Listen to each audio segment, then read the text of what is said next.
Hello বন্ধুরা, যেটা নিয়ে কথা বলতে এসেছি আমি, এই যে অবলা জীবটা দেখছো, এই অবলা জীবের কোনো দোষ আছে? ওর গায়ের রংটা কালো, কিন্তু এই গায়ের রংটা নিয়েও বিচার করে।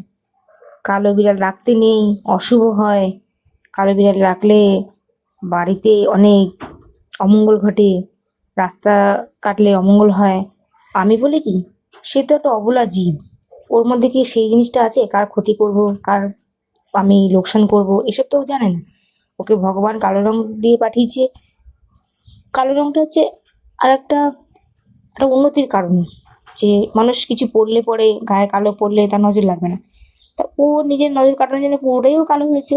সেখানে ওর তো কোনো দোষ নেই, ভগবান ওকে কালো করেছে। এখানে ওর কোনো দোষ আছে কি, তোমরাই বলো।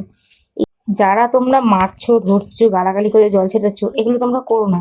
এটা অবলা জীব। তুমি যদি পরের জন্মে এরকম একটা জীব হও, তখন তোমার সাথে এই ঘটনাগুলো যদি ঘটে, তখন তুমি সহ্য করবে? এটা তো বলতে পারে না।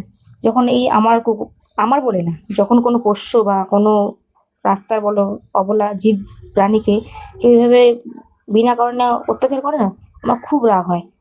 ভালোবাসতে না পারলে অত্যাচারও করো না প্লিজ।